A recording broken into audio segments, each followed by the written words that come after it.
अस्सलामुअलैकुम जी। मेरा नाम सदीक है जी। हमें क्लास ही बनाने की ज़रूरत क्यों पेश आई? हम काम दूसरी तरह भी तो चला सकते थे।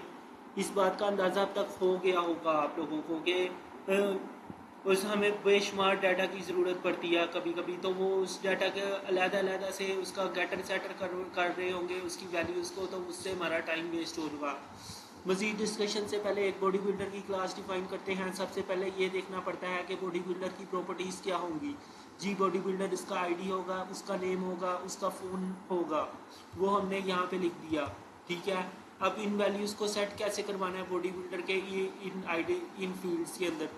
वो ये कि उसका एक ओवरलोडेड कंस्ट्रक्टर बना लेंगे जिसमें हम उसको आईडी की वैल्यू, नेम की वैल्यू, फ़ोन की वैल्यू मेन फंक्शन के अंदर से उसको सेट करवा देंगे और वो बॉडी बिल्डर की फील्ड्स में उन वैल्यूज़ को स्टोर करवा देगा। ठीक ठीक है। इधर तक ये हमारा कंस्ट्रक्टर बन गया। तो ये वाला body builder particularly for example चलेगा तो उसके आईडी ये पड़ी होगी, नेम ये होगा, फ़ोन ये होगा। ठीक है। लेकिन ये पूरा वाला अगर हम देखें तो ये एक रे है बिल्डर्स की।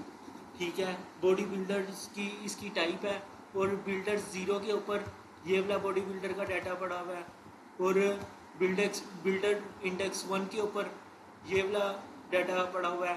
बिल्डर्स इंडेक्स टू के ऊपर इस वाले का डाटा पड़ा हुआ है। ठीक है। अब ये सारे डाटा हमने आसानी से हमने एक बना ली और फिर उसके बाद जब इनको हमने डिस्प्ले करवाना है स्क्रीन में तो उसके लिए ये एक स्ट्रिंग का फंक्शन बनाया हुआ है। स्ट्रिंग के फंक्शन क्या कर रहा है जी, ये हमें एक स्ट्रिंग की डाटा टाइप रिटर्न करवा रहा है।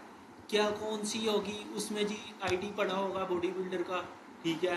नेम पड़ा होगा बॉडी बिल्डर का इधर और इसी तरह फ़ोन की हाइडिंग दे के फ़ोन नंबर पड़ा होगा इधर। और ये सारों को इकट्ठा करके उसने एक स्ट्रिंग डाटा टाइप बना ली। हमने प्रीवियस वीडियो में इसको काफ़ी अच्छी खासी डिस्कशन की थी। स्ट्रिंग डाटा टाइप क्या होती है?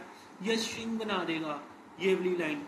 तो फिर ये वाली लाइन जब उसे स्ट्रिंग बना देगी तो ये हमें रिटर्न करवा देगा। सिंपल है ये, इसमें कोई मुश्किल बात नहीं है। ठीक है। और जब हमें ये यहाँ पे एक दफ़ा चलेगा for example builder index zero के ऊपर जो टू स्ट्रिंग का फंक्शन है वो हम इधर फर्स्ट चलाएंगे तो ये वाला डाटा आएगा। ठीक है। इसी तरीके से ये टोटल 10 दफ़ा चल रहा है। ठीक है। बिल्डर इंडेक्स वन के ऊपर जो डाटा पड़ा है वो टू स्ट्रिंग वाला चलेगा तो ये वाला डाटा प्रिंट हो जाएगा लाइन।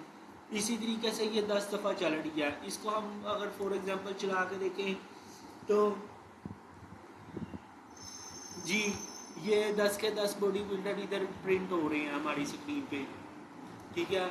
अब इसमें बात पता क्या है, इसमें हमने गेटर और सेटर के फंक्शन भी बनाए हुए हैं। ठीक है। ये वैल्यूज़ ये वाले गेटर और सेटर ना भी बने होते ना फॉर एग्जांपल हमारे प्रोग्राम में, तब भी हमारे बॉडी बिल्डर की क्लास ने बिल्कुल इसी तरीके से चलना था जैसे अभी चला था। ठीक है। लेकिन हम गेटर सेटर इधर बना लेते हैं। वो ये कि गेटर सेटर को यूज़ कैसे कर सकेंगे हम देखें, इनके ज़रिए से भी वैल्यूज़ उसमें सेट करवा सकते हैं हम। सबसे पहले हम उसको कह देते हैं कि see out please enter the ID of new body builder.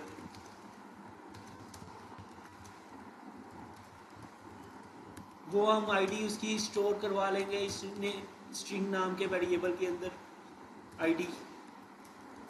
इसी तरीके से उसको कह देते हैं please enter the name of new body builder.